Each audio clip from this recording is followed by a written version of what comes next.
ఒక bus stop ఉంటుంది. ప్రతిరోజు ఒక అందమైన అమ్మాయి చీర కట్టుకొని ఆ బస్ స్టాప్కి వస్తుంది.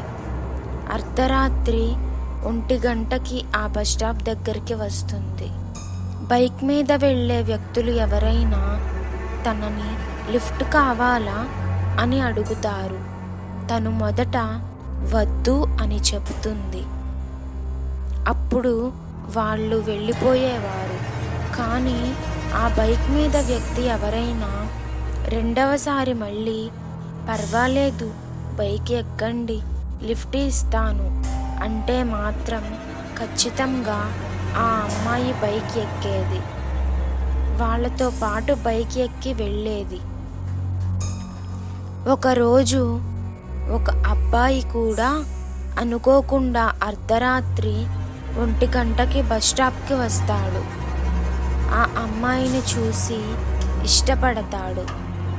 ఆ అమ్మాయితో మాట్లాడదాం అనుకునేసరికి ఆ అమ్మాయి ఒక అబ్బాయి బైక్ ఎక్కి వెళ్తుంది. తర్వాత రోజు మళ్ళీ ఆ అమ్మాయి కనిపిస్తుంది ఏమో అని అబ్బాయి ఆ బస్ స్టాప్ దగ్గరికి వెళ్తాడు. కరెక్ట్గా అర్ధరాత్రి 1 గంటకి ఆ అమ్మాయి అక్కడికి వస్తుంది. ఆ అమ్మాయితో మాట్లాడాలి అని ధైర్యం చేసి తన దగ్గరికి వెళ్తాడు. హలో, ఎక్స్క్యూజ్ మీ పేరు ఏంటి అని అడుగుతాడు. అప్పుడు ఆ అమ్మాయి ఎలాంటి సమాధానం చెప్పదు, సైలెంట్గా ఉంటుంది. అప్పుడు బైక్ మీద వెళ్ళే వ్యక్తులలో ఒకరు బండిని ఆపి లిఫ్ట్ కావాలా అని అడుగుతారు. ఆ అమ్మాయి మొదట వద్దు అని చెప్తుంది. ఆ బైక్ మీద వ్యక్తి వెళ్ళిపోతాడు. అప్పుడు బస్ స్టాప్లో అబ్బాయి నాతో మాట్లాడటానికే లిఫ్ట్ వద్దు అని చెప్పింది అనుకుంటా అని అనుకుంటాడు. అప్పుడు మళ్ళీ ఆ అమ్మాయి పేరు ఏంటి అని అడుగుతాడు. అప్పుడు అమ్మాయి నోరు తెరిచి నా పేరు అపర్ణ అని చెప్తుంది. అప్పుడు చాలా ఆనందంగా ఫీల్ అవుతాడు. మీ పేరు చాలా బాగుంది అపర్ణ గారు అని అంటాడు. అప్పుడు అమ్మాయి చిన్న చిరునవ్వు నవ్వుతుంది, కానీ ఏం మాట్లాడదు.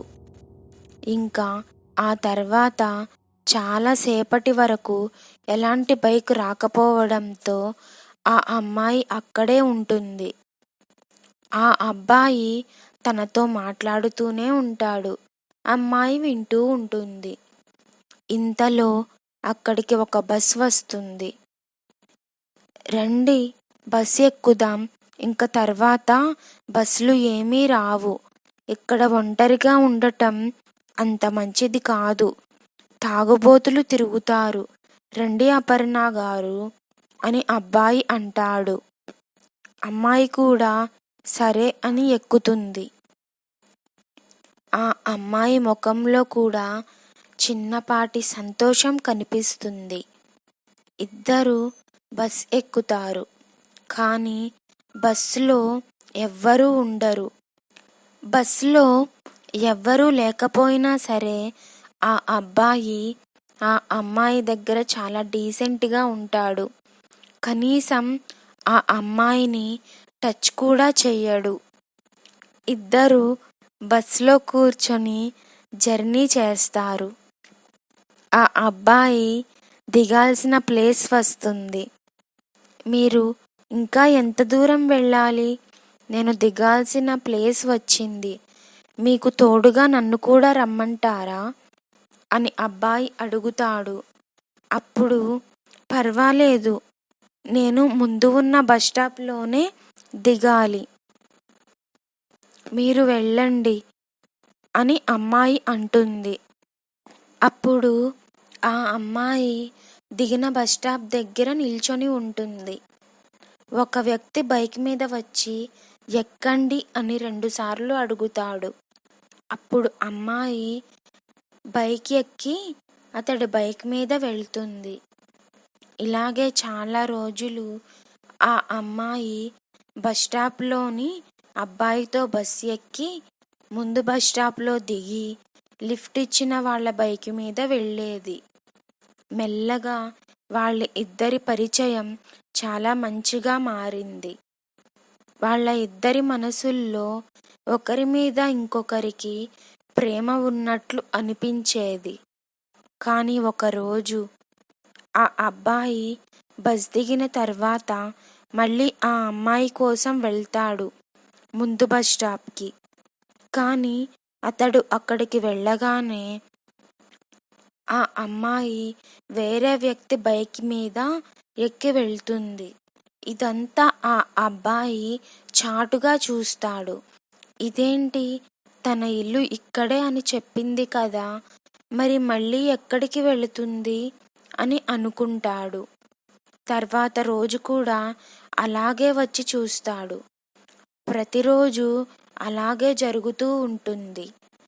ఒకరోజు ఆ అబ్బాయి అసలు ఏం జరుగుతుందో తెలుసుకోవాలి అని తన ఫ్రెండ్ బైక్ తీసుకొని ఆ అమ్మాయిని ఫాలో అవుతాడు.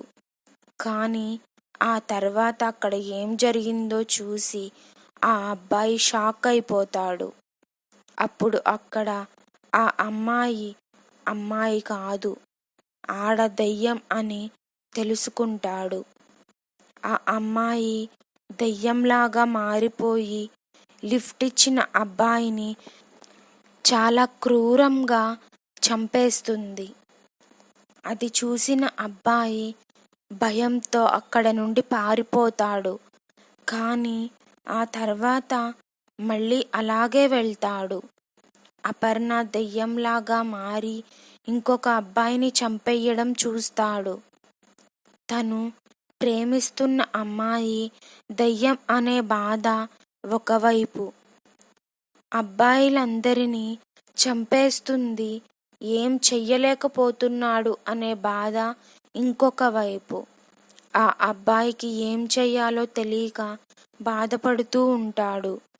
ఒకవైపు పోలీసులు కూడా అబ్బాయిల చావుకి కారణం ఏంటో తెలియక ఇన్వెస్టిగేట్ చేస్తూ ఉంటారు.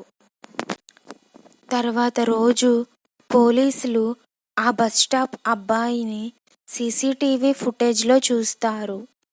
ముందు 2 రోజులు చనిపోయిన అబ్బాయిలా బైక్ వెనుక ఫాలో అయ్యాడని, ఆ అబ్బాయే హత్యలన్నీ చేస్తున్నాడని పోలీసులు అరెస్ట్ చేయడానికి వెళ్తారు. ఆ అబ్బాయి వివరాలు కనుక్కొని అతడి ఇంటికి వెళ్తారు. అప్పుడు ఆ అబ్బాయి, నాకేమీ తెలియదు సార్, నేను ఆ హత్యలు చెయ్యలేదు అని అంటాడు. పోలీసులు నమ్మరు. ముందు స్టేషన్కి పద అని అంటారు. అప్పుడు ఆ అబ్బాయి, సార్ నేను నిజం చెప్పేస్తాను, ఈ హత్యలన్నీ చేస్తుంది ఒక దెయ్యం అని అంటాడు. అప్పుడు పోలీసులు కోపంగా, ఏంట్రా, హత్యలు నువ్వు చేసి ఇప్పుడు దెయ్యం మీద తోసేస్తున్నావా అని అంటారు. అప్పుడు ఆ అబ్బాయి ఏడ్చుకుంటూ, కావాలంటే ఈరోజు రాత్రి మీరు నాతో పాటు రండి, మీకు తెలుస్తుంది అని అంటాడు. ఆ రోజు రాత్రి పోలీసులు అక్కడ జరిగింది చూసి భయంతో అలా ఉండిపోతారు. ఏం చెయ్యాలో తెలియక అక్కడ నుండి పారిపోతారు. అప్పుడు ఆ అబ్బాయి, ఈ సమస్యకి నా దగ్గర ఒక పరిష్కారం ఉంది అని చెప్తాడు. తర్వాత రోజు రాత్రి ఆ అబ్బాయి కాలినడకన కాకుండా బైక్ మీద బస్ స్టాప్కి వస్తాడు. ఆ అమ్మాయి కోసం ఎదురు చూస్తాడు. అమ్మాయి వస్తుంది. బైక్ మీద ఉన్న అతడిని చూసి ఆశ్చర్యపోతుంది. అప్పుడు ఆ అబ్బాయి, రండి, ఈరోజు నేను ఆఫీస్కి నా అన్నయ్య బైక్ తీసుకొని వెళ్ళాను, రండి మిమ్మల్ని డ్రాప్ చేస్తాను అని అంటాడు. అప్పుడు అమ్మాయి, వద్దు, నేను రాను, ప్లీజ్ అర్థం చేసుకోండి అని బాధగా చెప్తుంది. కానీ రెండవసారి అతడు కావాలని మళ్ళీ రండి పర్వాలేదు అని తడబడుతూ అడుగుతాడు. వద్దు అన్నా సరే అబ్బాయి వినకపోయేపాటికి అమ్మాయి బాధగా ఏం చెయ్యాలో తెలియక బైక్ ఎక్కుతుంది. ఆ ప్లేస్కి తీసుకెళ్తుంది. అప్పుడు ఆ అబ్బాయి ఇక్కడికి ఎందుకు వచ్చాము అని అడుగుతాడు. ఆ ఆడదయ్యానికి ఆ అబ్బాయి ఎంత మంచివాడో తెలుసు. తన మంచితనం చూసి ఇష్టపడింది. ఆ అబ్బాయిని చంపలేక కుమిలిపోయింది. కానీ తను చేసుకున్న వాగ్దానాన్ని వదులుకోలేక ఏడ్చింది. అప్పుడు ఆ అమ్మాయి మనసు విప్పి ఆ అబ్బాయితో మాట్లాడింది. చూడండి, నేను మనిషిని కాదు. ఎవరైనా 2 సార్లు అడిగితే వాళ్ళ బైక్ ఎక్కి వాళ్ళని ఇక్కడికి తీసుకొచ్చి చంపేస్తాను. నేను ఒక దెయ్యాన్ని అని చెప్పింది. అప్పుడు ఆ అబ్బాయి ఏమీ తెలియనట్లుగా, ఏమంటున్నావు, నేను నమ్మలేకపోతున్నాను అని అంటాడు. అప్పుడు అమ్మాయి తన గతం చెప్తుంది. ఒకరోజు నేను కాలేజ్ ఫేర్వెల్కి ఈ గెటప్లోనే డాన్స్ వేసి అయిపోగానే ఇంటికి వెళ్ళడానికి బస్టాప్ దగ్గరికి వచ్చాను. అప్పుడు సమయం 1 గంట అయింది. ఒక అబ్బాయి బైక్ మీద వచ్చి లిఫ్ట్ ఇస్తాను, బైక్ ఎక్కు అన్నాడు. నేను వద్దు అన్నాను.